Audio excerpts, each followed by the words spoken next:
The letter arrived on a Tuesday. Standard white envelope, no return address, just my name typed in clean sans serif font across the front. I almost threw it away. I was 23, living in a studio apartment the size of a generous parking space, working double shifts at a logistics warehouse 3 nights a week, while finishing my accounting degree on a partial scholarship that covered roughly 40% of what I needed. I was tired in the specific cellular way that people get tired when they have been doing the math on their own survival for too long. I set the envelope on my kitchen counter and made coffee first. That small delay, that ordinary Tuesday morning decision to make coffee before opening a piece of mail, would turn out to be the last quiet moment I had for nearly 2 years. Inside was a single page, a printout from a financial institution I did not recognize, referencing an account number I did not recognize, under a trust name I had never heard. The document was addressed to my grandmother, who had been dead for 4 years. At the bottom, in faint handwriting that I later had authenticated, were 7 words. For my granddaughter's education, she will know. I read those words 4 times standing at my kitchen counter with a coffee cup going cold in my hand. Then I went to work, because I needed the shift.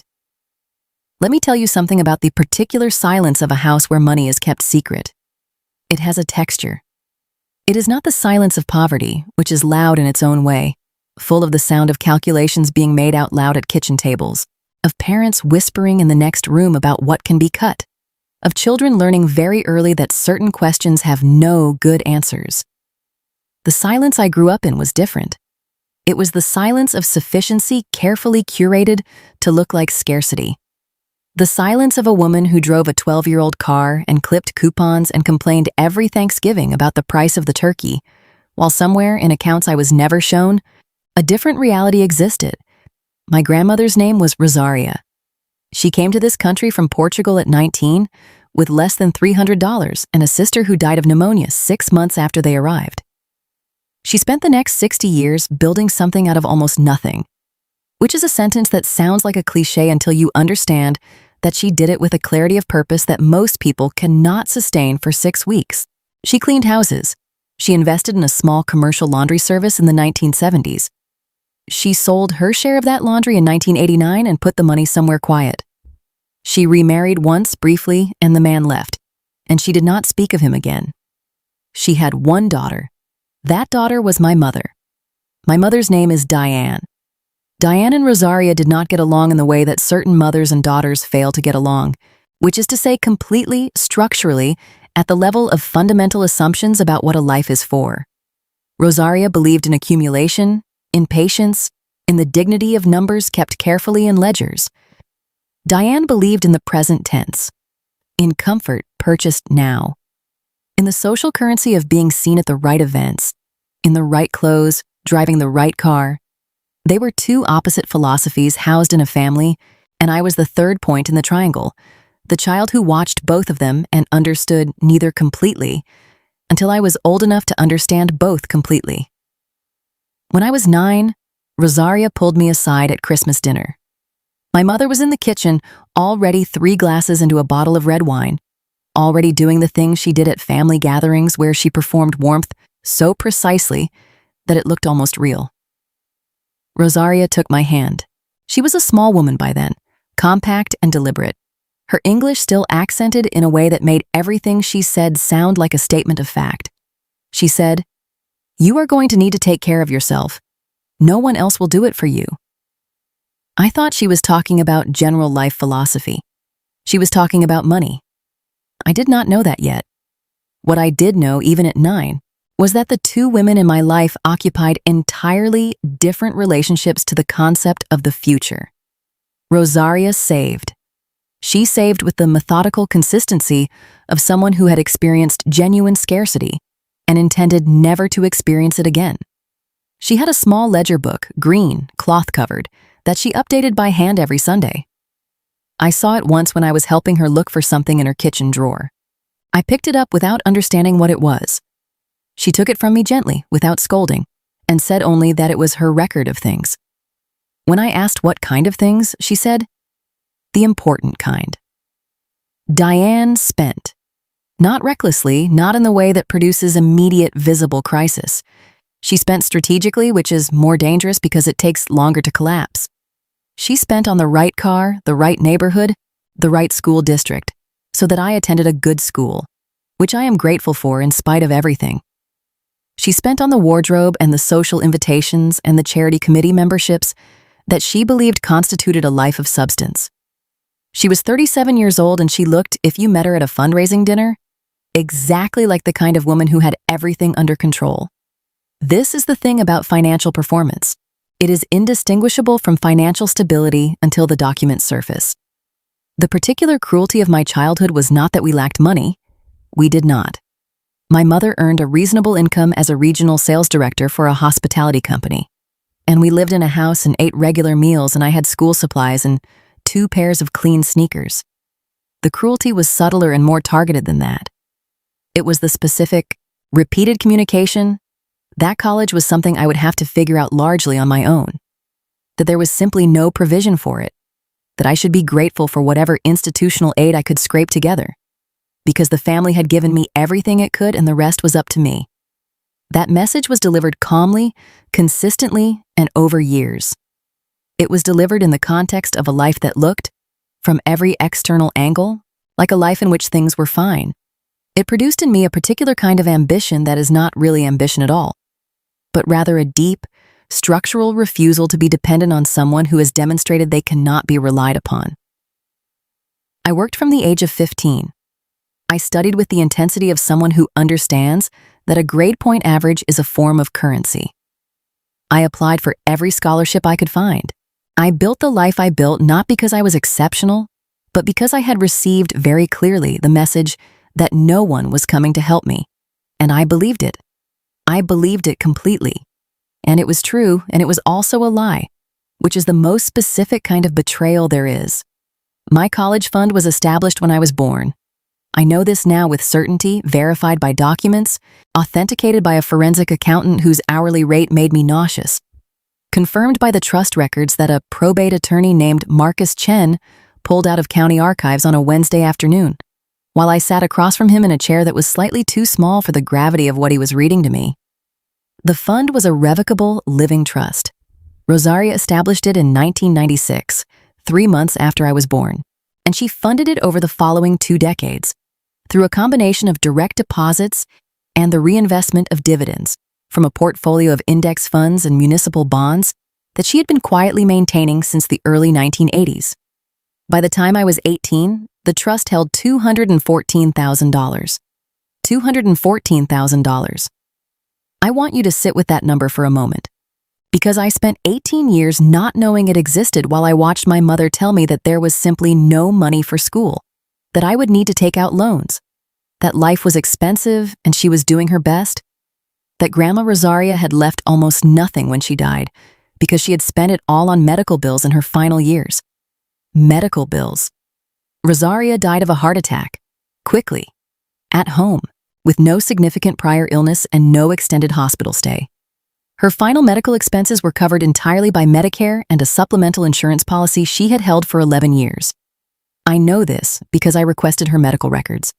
Because once I opened that envelope, I stopped taking anyone's word for anything. The first call I made after finding the trust document was not to my mother. It was to my accounting professor, a man named Dr. Elliot Faber, who had the particular quality of good educators that makes you feel, when you are in his presence, that precision is a form of respect.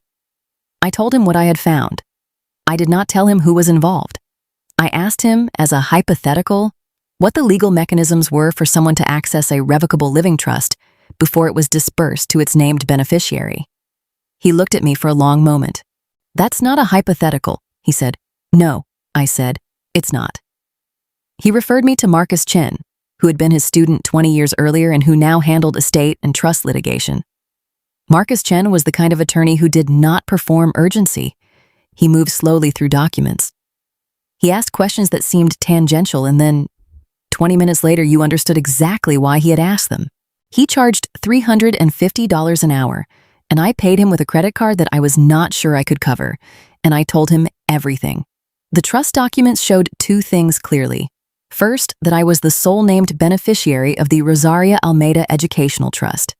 Second, that a series of disbursements totaling $211,400 had been made from the trust between 2014 and 2017, beginning 6 months before my grandmother's death and continuing for 14 months after it, at which point the trust was dissolved. In 2014, my mother became the successor trustee. In 2016, she opened a venue. The venue was called Magnolia House. I need you to understand what Magnolia House was, because its existence was not incidental to what happened to my college fund. It was the direct product of it.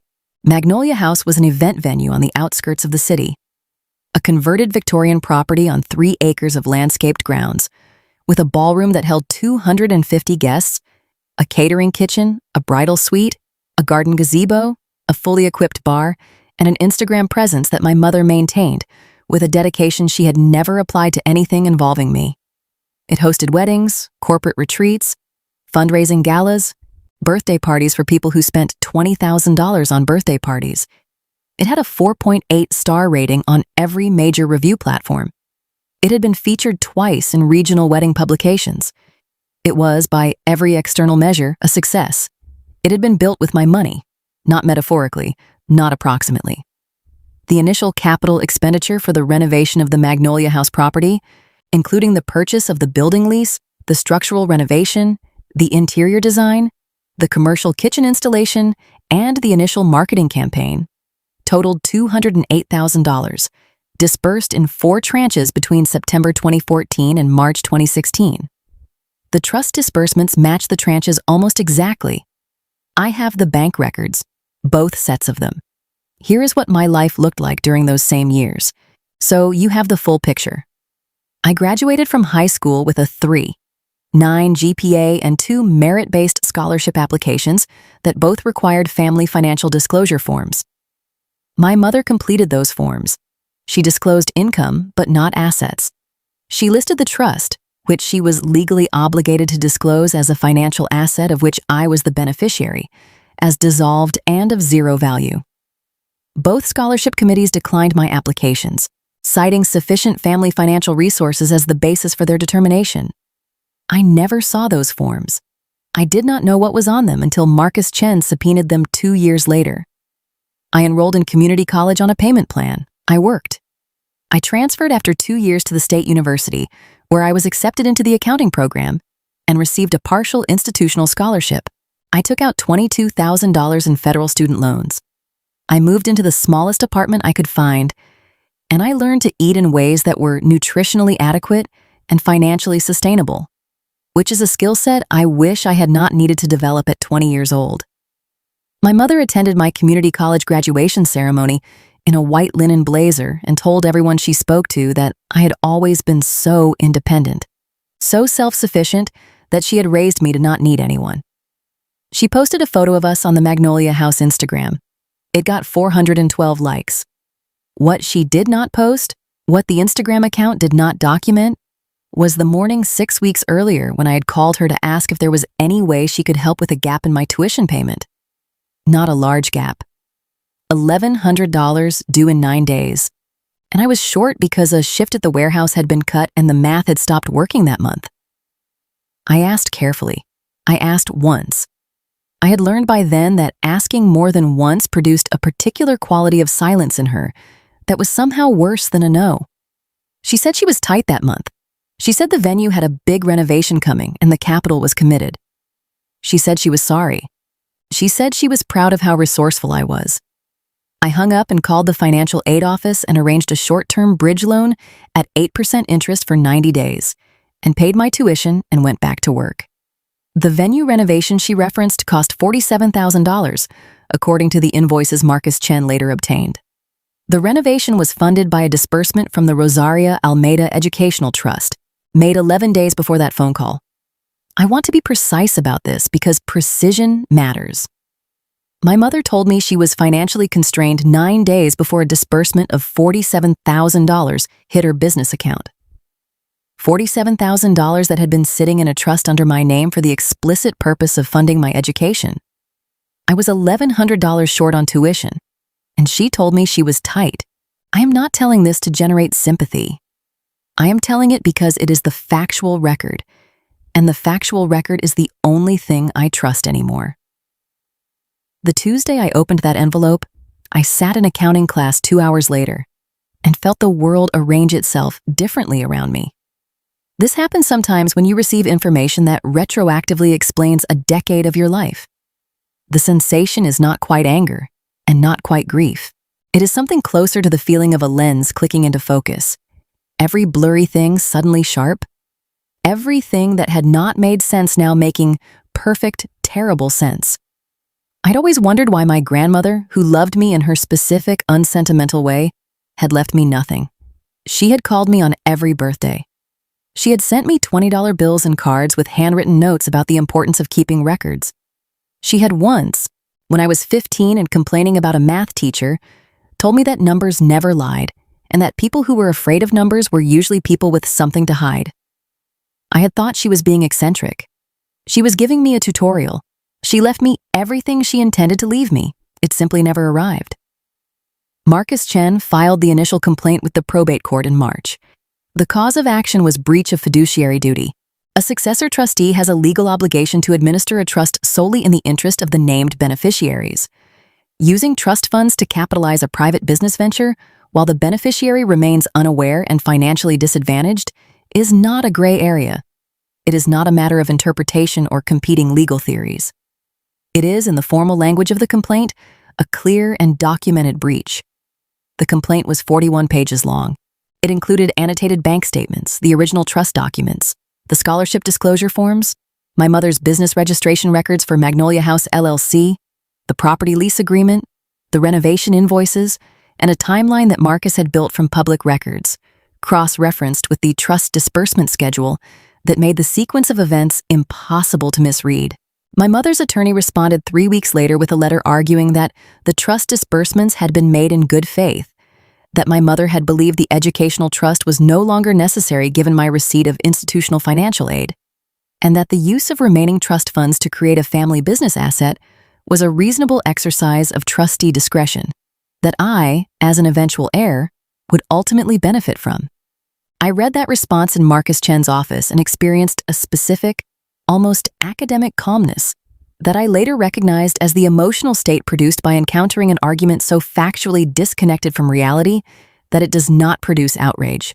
It produces something closer to clarity.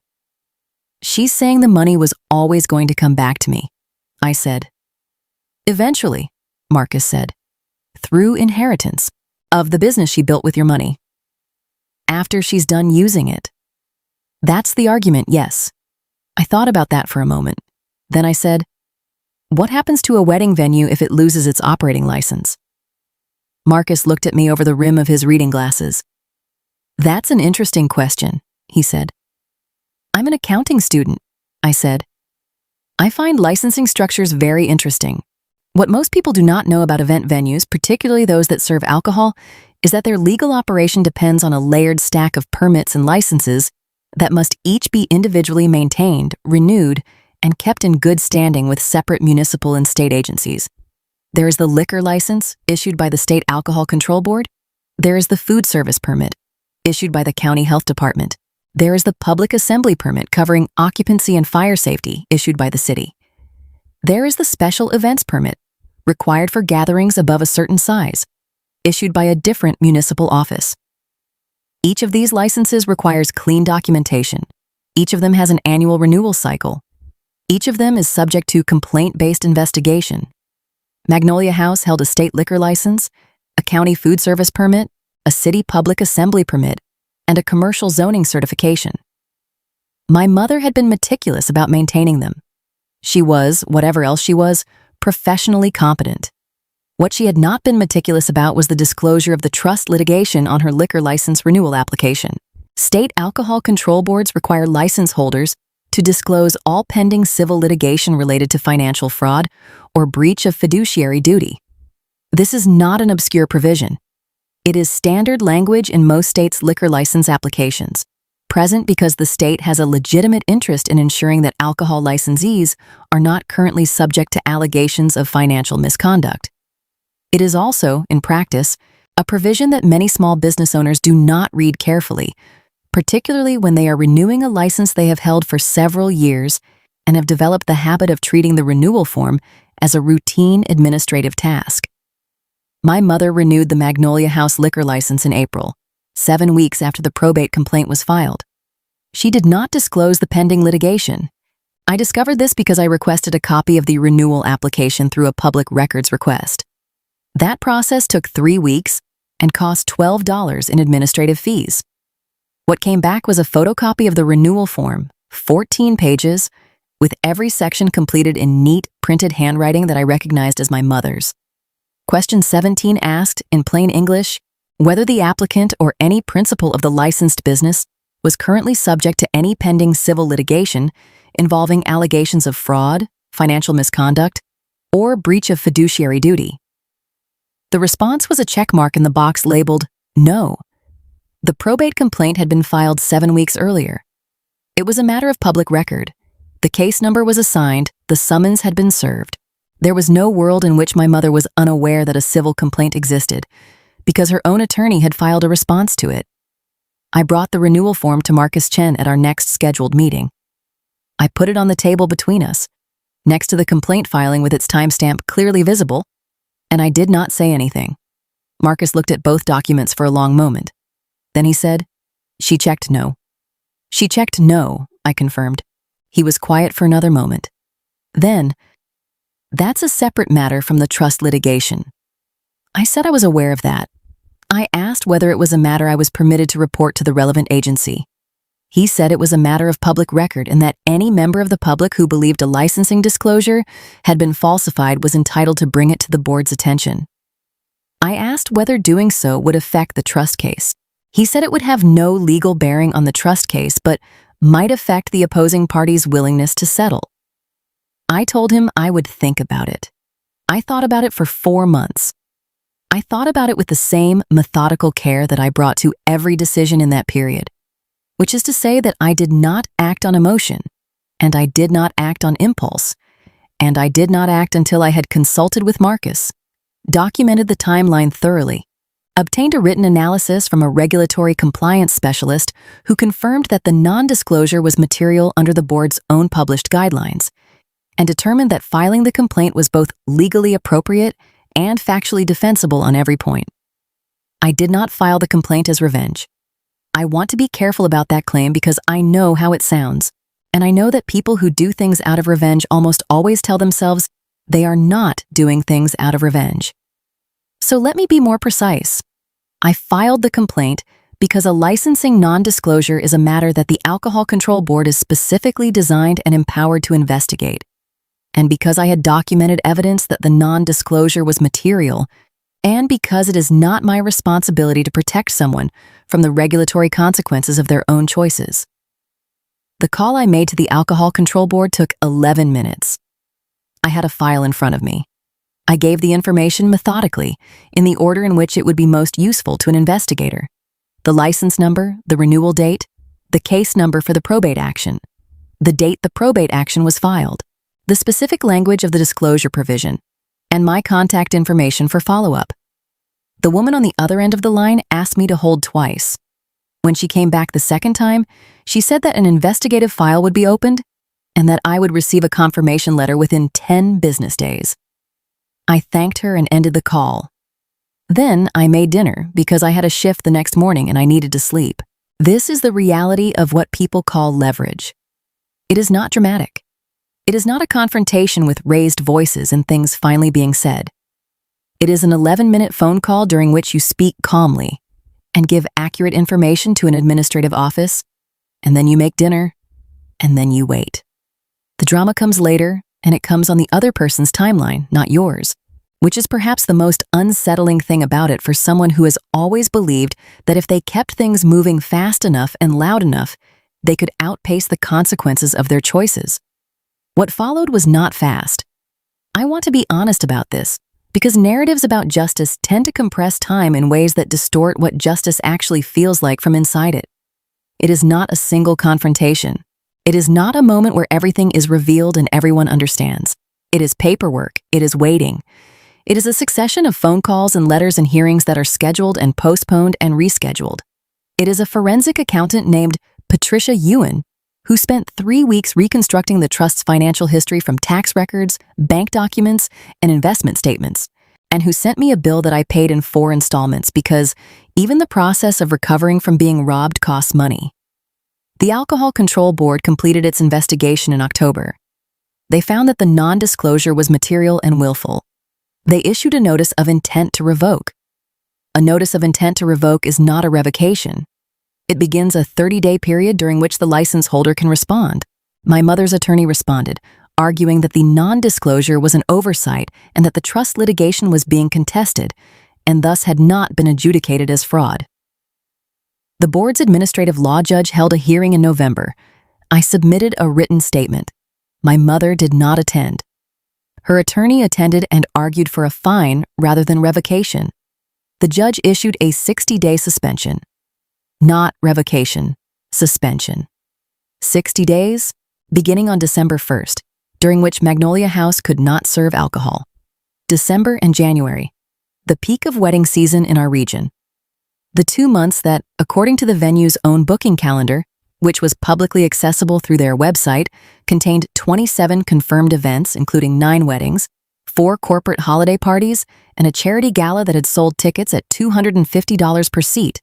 I found out about the suspension from a news alert. A local lifestyle blog that covered event venues and wedding industry news had picked it up from the public records. The headline was gentle, bureaucratic. Regional venue faces seasonal operating restrictions following licensing review. The comments were not gentle. Event planners and brides whose bookings fell within the suspension window began posting immediately, asking for clarification, asking whether their deposits were protected, asking whether the venue would be offering refunds. My phone rang that morning at 7:43. I was at work in the break room eating breakfast before a shift. I looked at the screen and saw my mother's number and I let it ring. She called 4 more times before noon. Then she called from a number I did not recognize, which I also let ring. Then she sent a text that said simply, "We need to talk." I did not respond. She sent another text an hour later. "You are hurting innocent people. The brides had nothing to do with any of this." I read that one twice. Then I put my phone in my locker and went back to my shift. That evening, sitting at my kitchen table with a cup of tea and Marcus Chen's most recent update memo, I thought about what it means to hurt innocent people. It is a real thing. The brides whose December weddings were now complicated were real people with real plans that were being disrupted. I did not take pleasure in that. I want to be clear about this because I think clarity about motive matters. The suspension was a consequence of my mother's choices, not of mine. I had not filed a false complaint. I had reported a documentable, material non-disclosure to the agency responsible for enforcing it. The disruption to those bookings was produced by my mother's decision to use trust funds improperly and then fail to disclose the resulting litigation on a renewal form. I was one step removed from that disruption, but she was not. She had built a wedding venue with my education money and then complained that I was hurting brides. The probate case moved toward mediation in January. This is common in trust disputes, particularly when the parties share a family relationship and the financial harm is documented clearly enough that continued litigation benefits primarily the attorneys. Marcus recommended mediation. He said that the documented record was strong enough that we had significant leverage and that a negotiated settlement might be faster and less expensive than waiting for a court judgment. I agreed to mediation on the condition that the settlement amount reflect the full value of the trust disbursements, plus the interest those funds would have accrued if invested conservatively over the intervening years. Patricia Ewan calculated that figure at $261,000, accounting for a moderate index fund return over the relevant period. My mother's initial settlement offer was $60,000, framed as a good faith acknowledgement of a misunderstanding regarding trustee discretion. I want to pause on that phrase for a moment, because it is doing a great deal of work. A misunderstanding regarding trustee discretion. $211,000, removed from a trust designated specifically and explicitly for my education, used to build a wedding venue. While I worked double warehouse shifts to cover a $22,000 loan I should never have needed to take. And the framing offered was misunderstanding. Regarding. Discretion. I declined without counter-offering. Her second offer was $90,000. Still declined.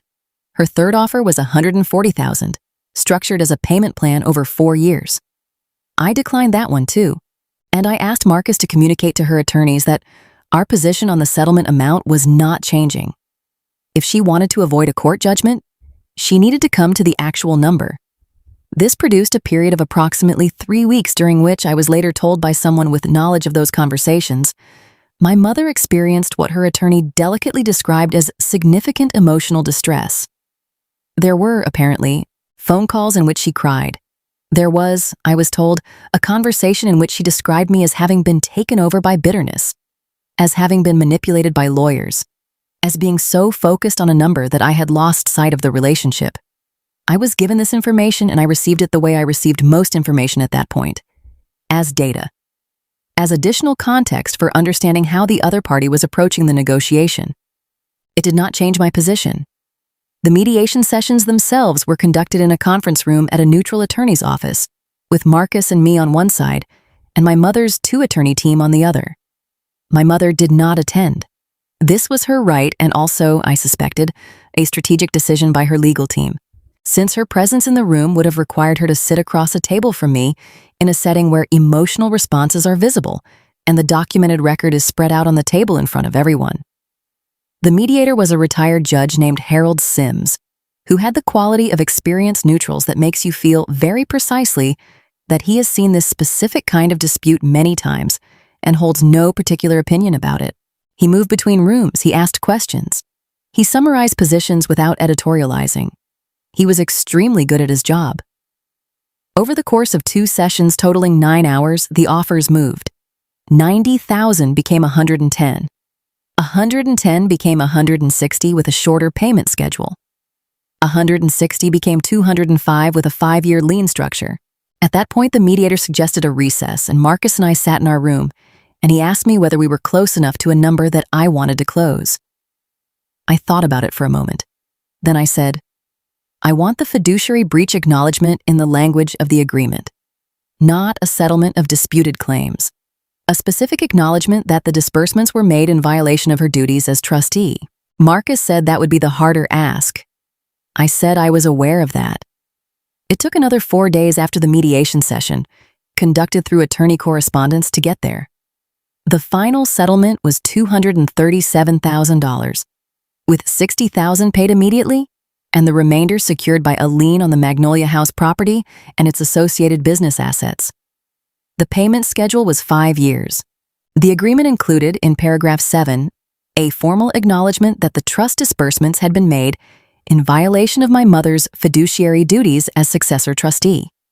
That language had been in 4 different forms through the drafting process, each progressively softer, and Marcus had sent each version back with the same response. The acknowledgement of fiduciary breach was not negotiable. The final version used the word breach. It was in the agreement. It is a legal document that exists in county records. I signed on a Thursday afternoon in Marcus Chen's conference room. It was raining outside. I had a 2-hour shift at the warehouse starting at 5 o'clock. I signed, shook Marcus's hand, thanked him, and went to work. People ask me sometimes whether I feel bad about what happened to Magnolia House. The suspension damaged the venue's reputation in ways that extended beyond the 60 days.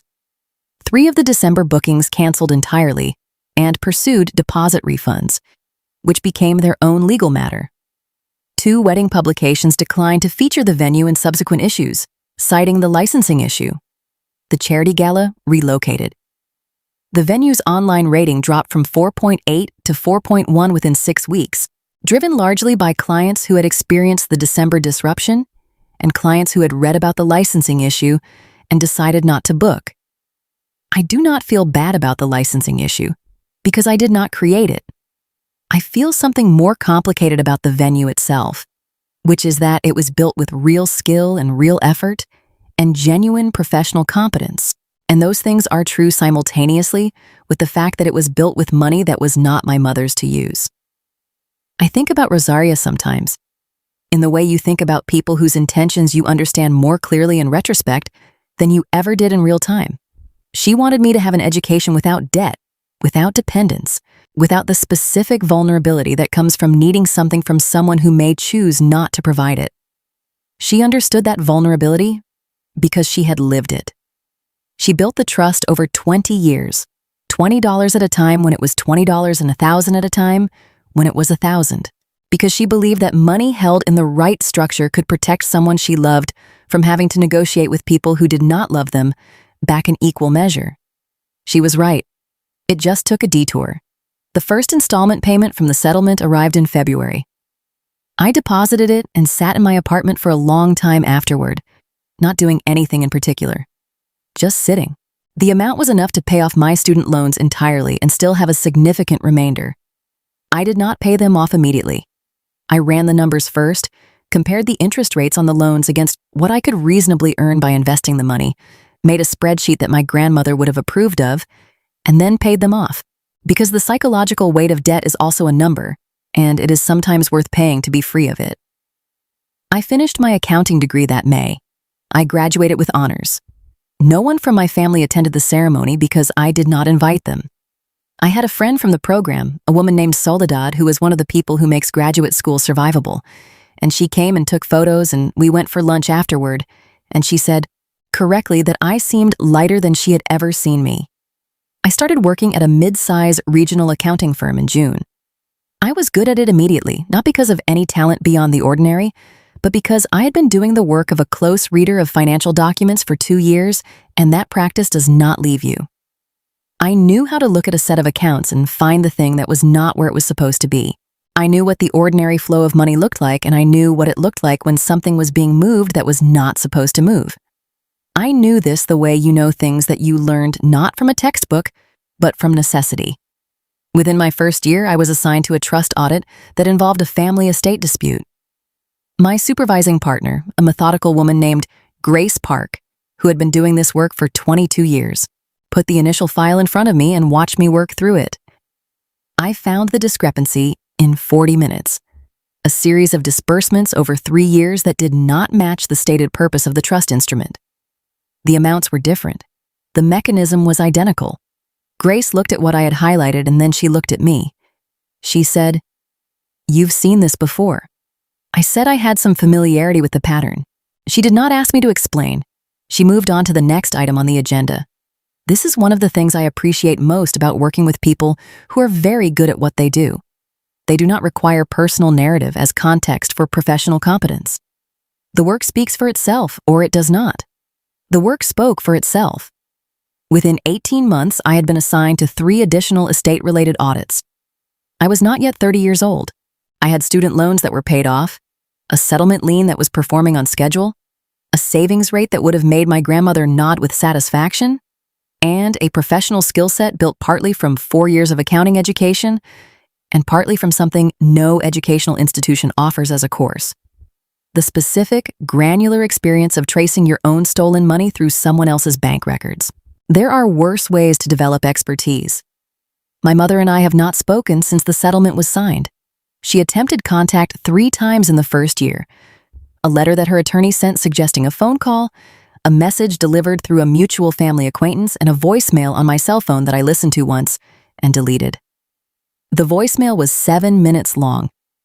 I do not want to characterize its contents precisely, because doing so would require me to engage with framing I do not accept, but the broad shape of it was that she believed I had been cruel, that she had always intended to make things right, that the venue was supposed to be a family asset we would both benefit from, and that she hoped I could find it in my heart, in the future, when I was less angry, to understand what she had been trying to do. I am not angry. This is something people find difficult to believe, perhaps because they imagine that a situation like this one should produce anger as its primary emotional output. Anger requires a certain ongoing investment in the other person, a continuing engagement with what they did, and why they did it, and whether they understand the harm they caused. I do not have that investment. What I have instead is a settlement agreement with a lien on a business, and a career that I built despite the structural disadvantage her choices created, and a forensic understanding of how trust funds work that will serve me for the rest of my professional life. What I have is the education my grandmother intended me to have, arrived late, Arrived at considerable legal expense. Arrived without the warmth and ceremony that Rosaria probably imagined when she opened that account in 1996. But arrived. Magnolia House is still operating. I check its status periodically, not out of malice, but because the settlement line means I have a financial interest in the business remaining solvent until the payment schedule is complete. The rating has recovered somewhat. It is at 4.3 now. They appear to have hired a new event coordinator who is well reviewed. There are weddings booked through the following year. The business is functional. I note this without rancor. The business being functional is good for me financially. I am an accountant. I understand that personal and financial interests are sometimes aligned in ways that are structurally indifferent to emotional narrative. The last installment payment is scheduled for 3 years from now. When it arrives, I will not celebrate. I will record it in the relevant account, update the relevant spreadsheet, and proceed with my day. This is what justice looks like from inside it, when the system works the way it is supposed to work. Not a moment of drama, not a scene, just a number finally arriving in the column where it was always supposed to be. I want to say one thing directly before I close, for anyone who is listening to this and recognizing something in it. Financial documents do not lie. They reflect choices, and choices are recorded, and records can be subpoenaed. The architecture of fraud, even loving fraud, even fraud committed by someone who told themselves they were building something for the family, leaves marks in the same places that honest transactions leave marks. Bank statements, trust ledgers, license applications, renewal forms. The paper trail is always there. The question is only whether you are willing to follow it. My grandmother kept records for 60 years. She kept them carefully and with intention. The final thing she left me was not the money, though she left me the money. The final thing she left me was the knowledge that someone had been keeping records all along, that the truth was documentable, that what had been taken could be traced. She knew her daughter. She trusted me to be patient enough and precise enough and cold enough when I needed to be cold to do the work of recovering what was mine. I was all three. The envelope arrived on a Tuesday. The settlement cleared on a Thursday. Between those two events was every piece of paper, every phone call, every hearing, every spreadsheet, every hour of warehouse work done while a legal case built itself quietly in the background. Between those two events was the education my grandmother wanted me to have, not the one she paid for, but the one I actually got, which is perhaps the one she always knew I would need. Numbers never lied, she said. She was right about that. She was right about most things.